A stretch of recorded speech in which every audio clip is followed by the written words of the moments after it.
Hey there, and welcome to the Overcomers Overcoming podcast. It is great to have you join us. This podcast series features those who have gained victory over a life encounter. With that life experience, we encourage those who are experiencing something that might seem to be insurmountable. We advance and encourage others by passing forward evaluated life experiences. We have three objectives in this podcast series. We want to encourage those who are engaged in any type of life encounter by offering to walk with you to help you gain victory over anything that might seem impossible. We want to share our experience to help you. Our second objective is to help you develop a confident resolve that there are multiple options to get past any life obstacle. It's a matter of thinking into the situation. Our third objective is to help you with critical thinking skills. If you are facing a dilemma resulting from a previous decision you wish you could reverse, we want to help you think into all of the facts and factors involved in making an informed decision. I'm Ron Cooper, founder of the Cooper Culture. I'm with my wife and business manager, Marty. Together, we are the Cooper Culture Company who is sponsoring this podcast series.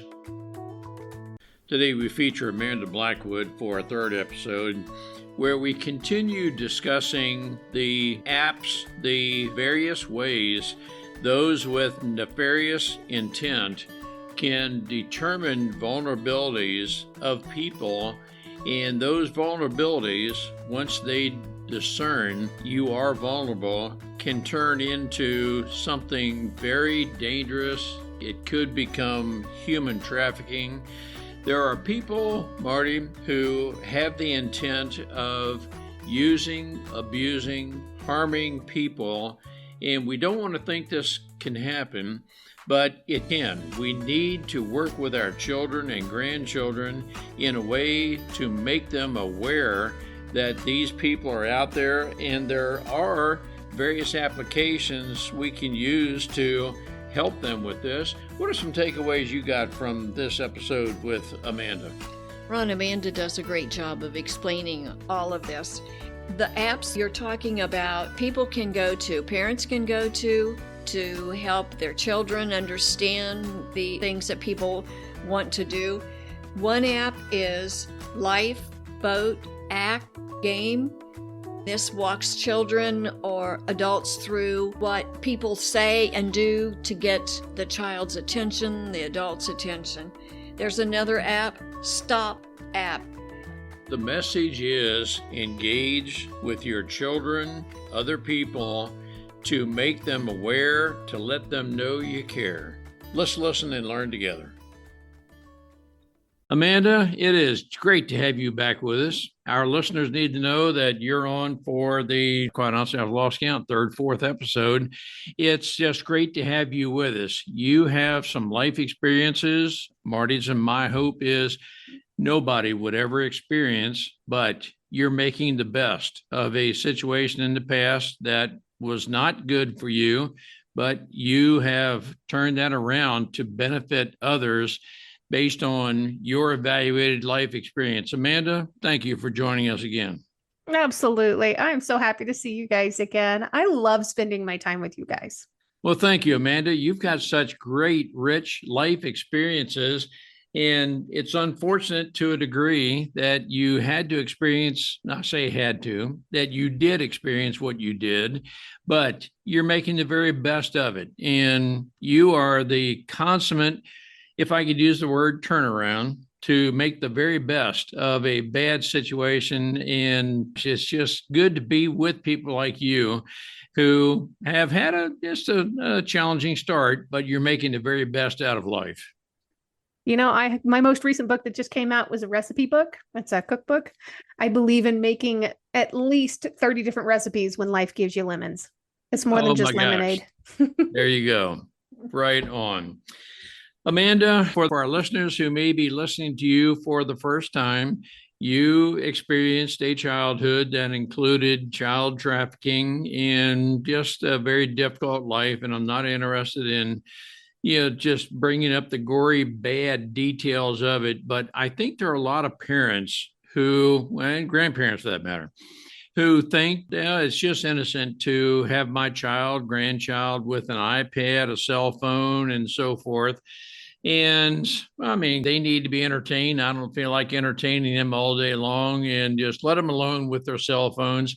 And it's not until maybe years after we discover, oh my gosh, I had no idea you were engaged in that kind of stuff. Maybe even I had no idea those kind of people were out there. But Amanda, can you just enrich us even more about some of the people who are out there who prey on vulnerable people? And you may use different terms, so please use your own terms.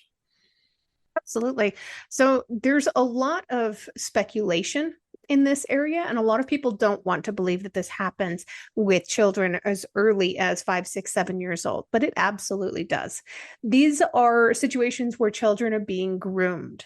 Now, the apps that, let's say, pedophiles or traffickers or anybody who has malintentions towards children might use can vary. And that is because they constantly adapt to stay under the radar. So there's some common apps that have been reported to be used by traffickers. There are some that are extremely common, and there's some that are a little bit less common and less known about, but yet the kids are all downloading them. They have these apps on their phones, on their iPads, and whatever. So they use social media platforms, they use messaging apps, they use dating apps, and these apps provide a level of anonymity to allow these abusers, these traffickers, these pedophiles to communicate and recruit and control these children, because these children are looking for this attention. They're looking for the love and acceptance that they feel like they're not getting at home. It's important to be cautious and aware of the potential dangers that can exist within these apps. So some of these apps that are probably the most common that people know about are things like Meet Me, which is, of course, a online dating app. There's also Bumble, there's Live Me, there's Ask FM. Ask FM is where you can go and ask anonymous questions and then connect with people. Grindr, of course, is another dating app. Paula. There's one that's called Calculator. It says calculator with a percentage sign at the end. This one is a big one to watch for on anybody's phone, children or adults, because this is not actually a calculator, even though that's what it says it is. It's very calculating, sure. But this app is designed to have a certain code that you can type into the numbers on the face of the calculator. And it does function as a calculator also. But once you type in this particular code of numbers, your own passcode, it opens up a secret files chamber. So you can keep things in here like documents, phone numbers, contact information, photos, videos, all kinds of stuff that you don't necessarily want your children to have. There's Badoo, which is another dating website. There's Whisper. There's a ton of these apps that probably most people listening to this podcast really haven't heard anything about. These are the ones that kind of fly a little bit more under the radar. But one of the biggest ones that I tell people to watch out for is the ones that you think are the safest. Instagram has recently come out and said that they are fighting human trafficking and they're fighting child predators and all this stuff. But how are they going to tell if that 13, 14, 15-year-old child is actually a 13, 14, 15-year-old child? There is another app out there called Face App that can turn me, a 43-year-old female, into a 12-year-old little boy. If I can turn myself into a little boy, then any 43-year-old man can also turn himself into a 12-year-old little girl to befriend other little girls. And because they're using their own image in this AI manipulation software, it's a consistent looking image. It looks like the same person every single time, no matter how much of an age regression or gender change it is. When they're doing this, they're then setting up these Instagram accounts as children and talking to other children and using children messenger apps and having the same persona across the board on all these different social media platforms so that they can look more convincing. They're taking these kids and convincing them, I'm going to be your friend. I'm going to be your best friend. I'm going to be your only friend. That's when it starts getting really dangerous and scary. And there's this thing with social media called hashtags. And if you type in depressed, hashtag depressed into a search for depressed or lonely or scared or alone, and you see an image of a child with that hashtag, that is a very clear, very quick indication that that kid is vulnerable and they need somebody in their life to actually pay attention to them. And would you rather that be the parent, or would you rather that be the pedophile or the trafficker or the person who has no intention of being anything good to your child? Oh my gosh, Amanda. About 98, 99% of what you said is brand new to me. And Marty and I were invented long before the internet, social media, and these kinds of things. So we've got to get caught up on these kinds of things. Our 6, 7, 8-year-olds and a little older know about this because that's an environment they were raised in. Gosh, there's so many thoughts I have. I'm guessing, Amanda, you could probably put together, who knows, 10, 15 hours of courses teaching this, videos. I mean, you clearly can speak on this, but you may not be able to reach the vast audience who needs to hear this. Oh my gosh, I have so many ideas to get the word out. But one of the things that top my mind right now, and this is an individual parenting, grandparenting technique. Are we at a point where we just cannot allow our children to be alone with iPads, cell phones, and so forth? Because you just listed a whole array of apps, very possibly many of us have no idea about, or maybe on the surface they seem, well, that's very innocent, but yet some of our kids know far more about the nefarious intent, or they're not trying to be necessarily nefarious, but they get caught up in different stuff. I've just verbalized a whole bunch of stuff, but I am so concerned about this. How do we be very helpful to our children without being over controlling?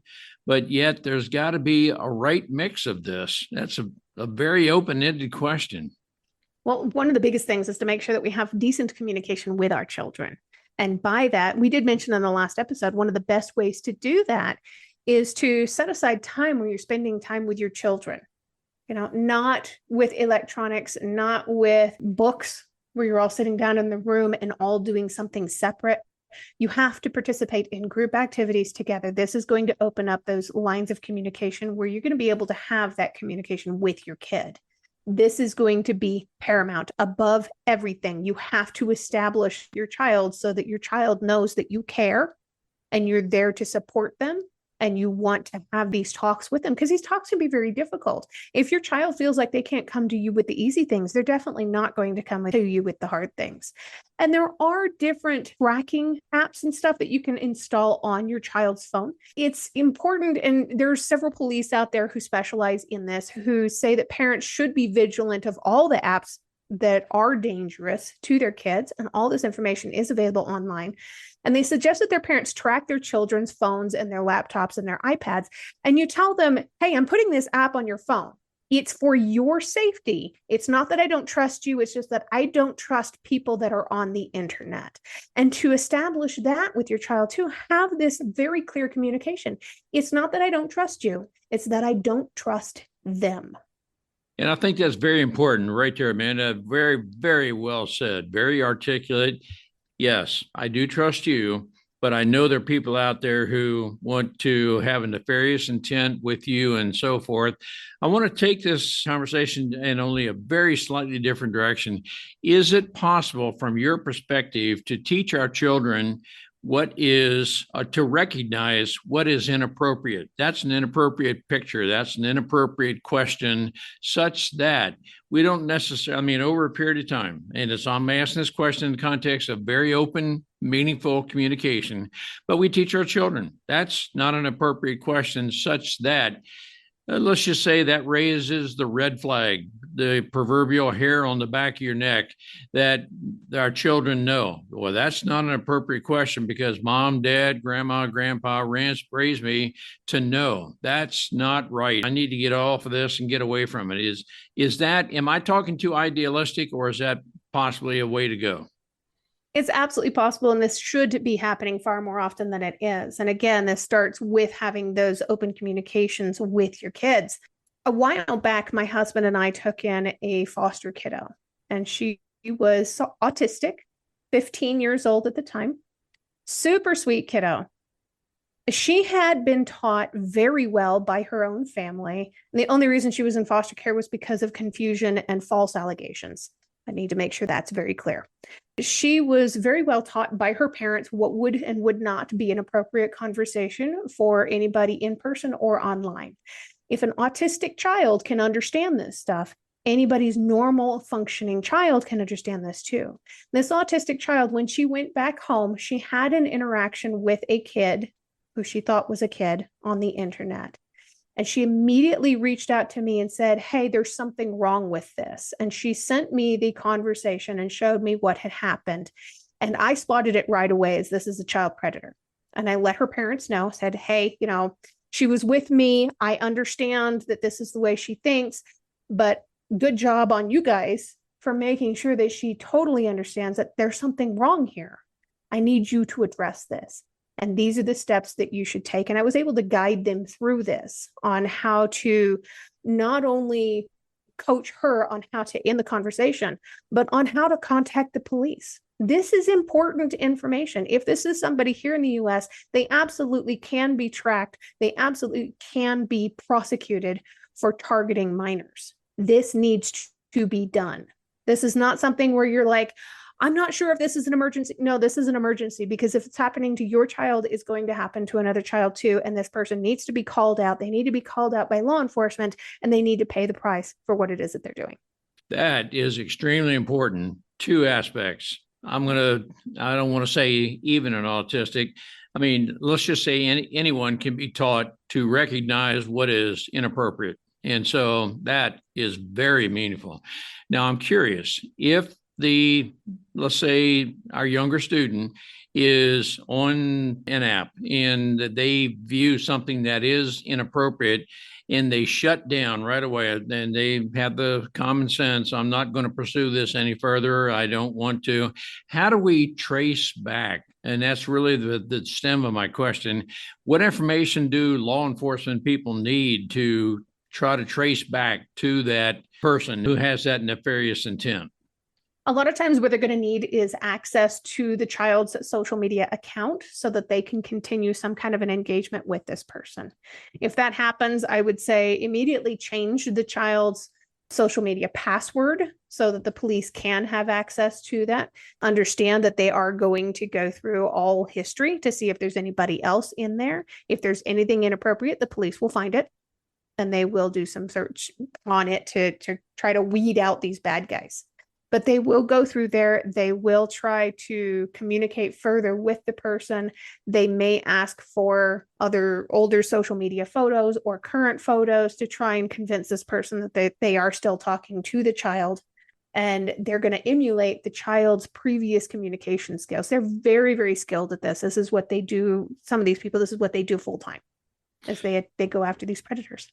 Because you mentioned, I'm now aware of just very generally what you're saying.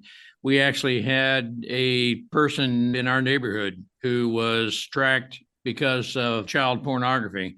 Apparently, it got started just the way you described, that, let's say, a former password and so forth. The police, I'm going to just make my own interpretation, set up a sting operation, and they did catch up with this person. And so, all right, parents, grandparents who are listening, and I want to make sure that I have captured correctly what you're saying, Amanda. If your son, daughter, anyone is engaged in what we know to be an inappropriate conversation, change your username and/or password and notify the appropriate authorities, and just start out brand new with this and thank the child for having the appropriate awareness of notifying and being aware of this is inappropriate. Right. And sometimes this can take a lot of courage too, because the kid can sometimes start to blame themselves. We grew up in the society where if something bad happens to you, it's your fault. we've grown up hearing this constantly, and we need that to change. The best way to change that is, again, going back to setting aside the time to be able to have open communication with your kid and letting your kid know that you care about them enough to have that time set aside every day or every week. Boy, that's extremely important what you just said. And you're right. It is very easy to blame ourselves. Well, I brought this on and so forth, but the open communication, nope, I'm not here to blame you. I love you. I care enough about you. I want to make you aware of, you're not to blame at all. It is open communication. We want to make sure discipline that we have is not meted out in a way that we're disciplining the child, but rather we're creating, if I can use the word, convictions, principles, and values. We know we are developing that with our children. That's how I'm interpreting what you're saying. Yes, absolutely.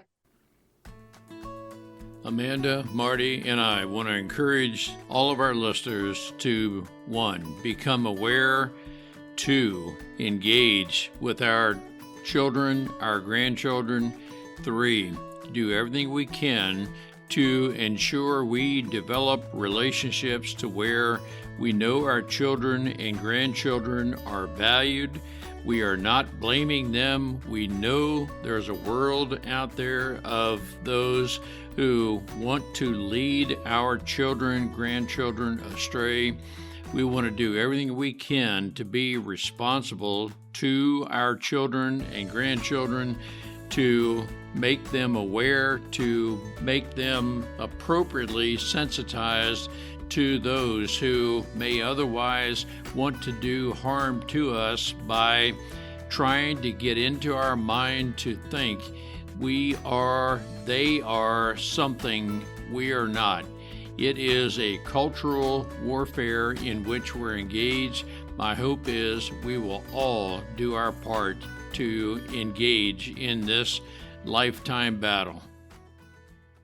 Marty and I are advocates being a parent, a grandparent. It's a 24-hour-a-day job. As soon as we let down our vigilance, that's when those people out there who have that nefarious intent know they have a vulnerability. They can get their nose under the tent, so to speak, and go from there. And we must take the time. We've got to have it as a high enough priority to be vigilant as a parent or grandparent. I believe that's what you're saying.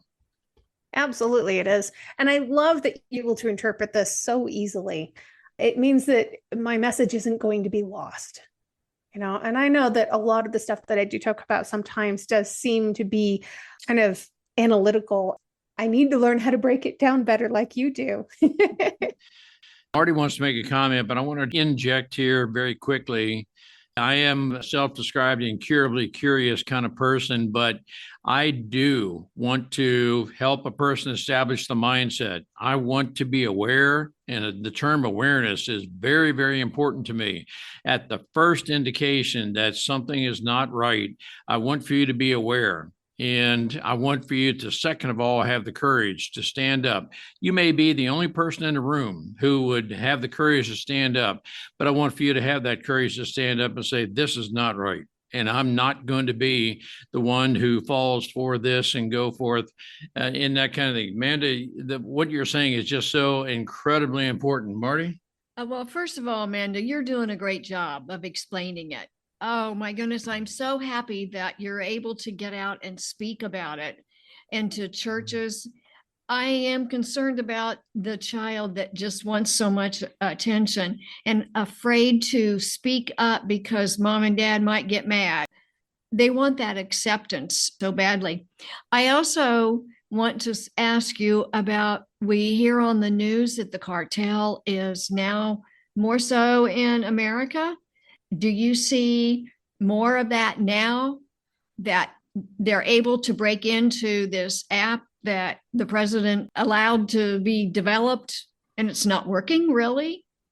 There's a lot of apps that are going to be like that, and we're going to keep seeing more and more of it. And the cartel, as with any crime syndicate, is always going to look for easy money.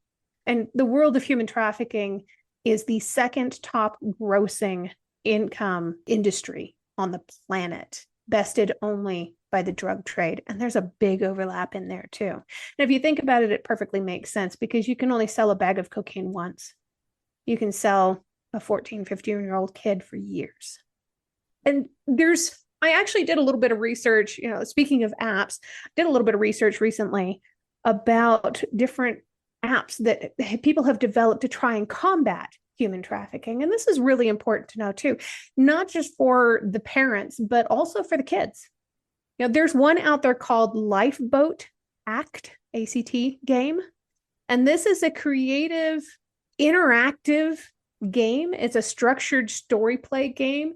It allows users to learn how to identify the signs of human trafficking in people that they love, people that they know, whether this is kids in school or parents trying to look for the signs in their own kids.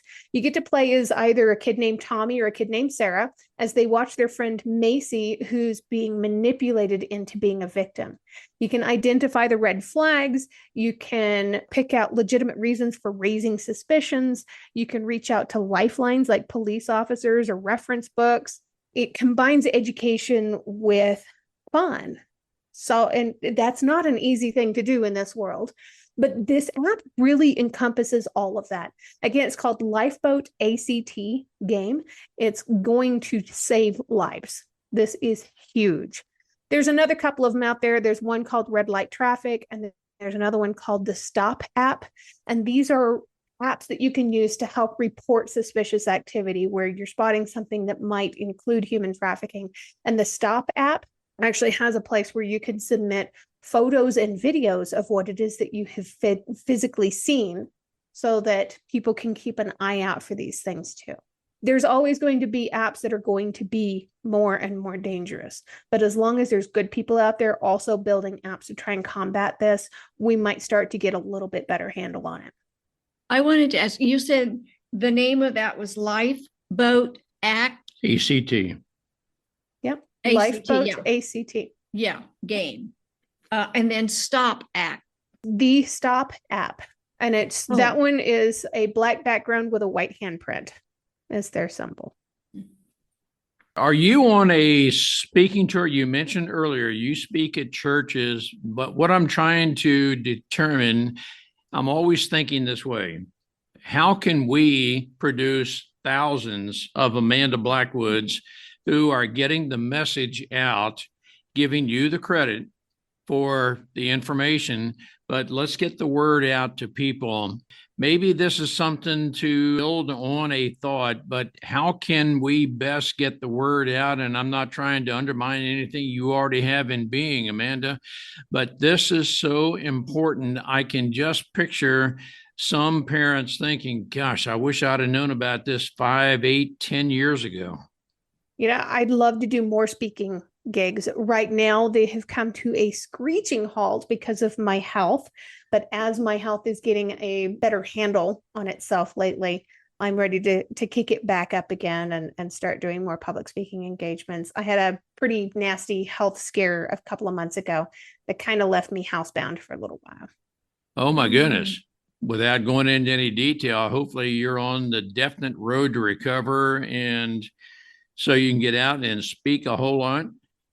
I hope so. I'm doing mainly podcasts for right now just to try and make sure that my body is getting a better handle on things. And I am going to several specialists, but I have developed a combination of thyroid disease and chronic hives that may be caused by an overexposure of black mold toxins for years.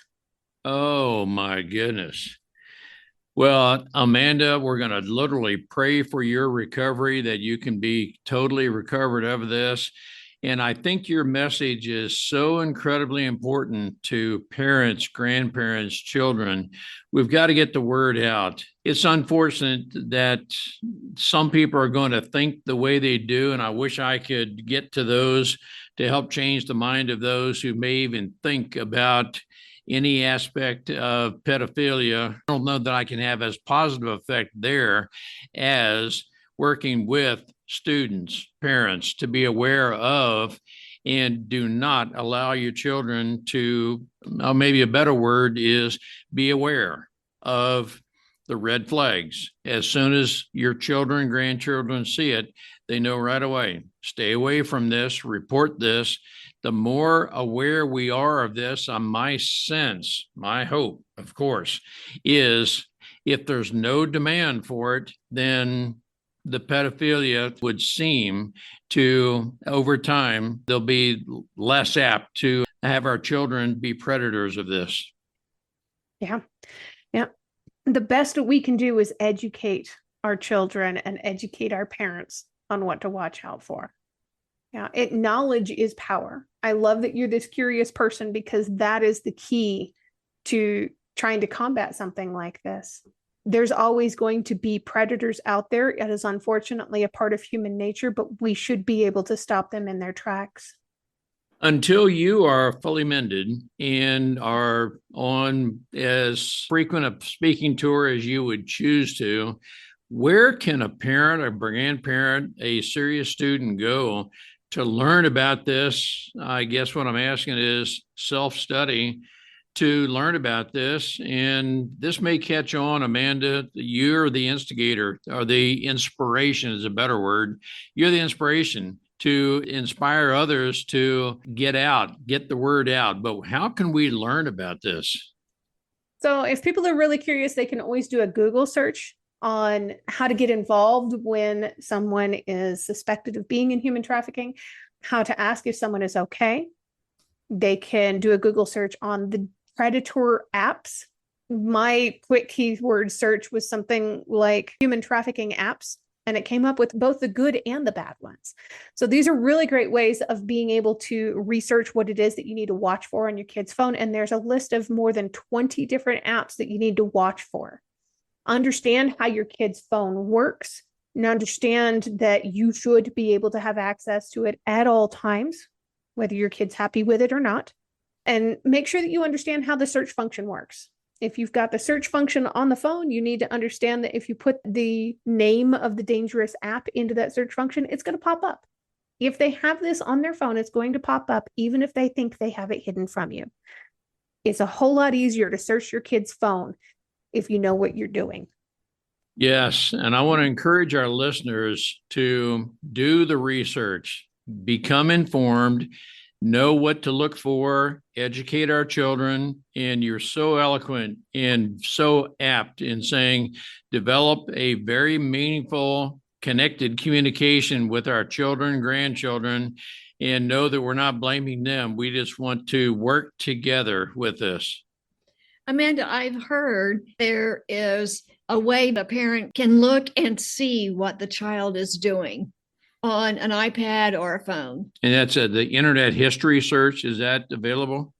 There are tracking apps that you can put on iPads and phones, as well as an internet history. And remember that kids can erase internet histories, and they do have a privacy function on internet histories. So the tracking apps are going to be far more beneficial in that area. But it's also important to understand what it is that you're looking for, because you might look at this conversation between what you think is two children and think that the conversation is perfectly innocuous when it's not.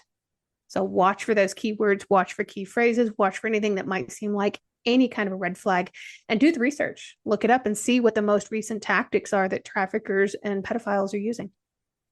And I think that is very, very sage advice. As you say that, my thoughts go to artificial intelligence, that so many things can be portrayed as a false image. And we on the other side think that, well, this seems to be very innocent, but in fact, you've got some nefarious person on the other end who is tracking all of this. There's some of us who have very difficult time even thinking these kind of things exist, but there are people out there who think like this. Amanda, on behalf of our listeners, I want to thank you for what you are doing and the life you have led. It's a bit unfortunate, but yet, again, you're making the very best of a bad situation in terms of passing forward everything positive you have learned through your life experience.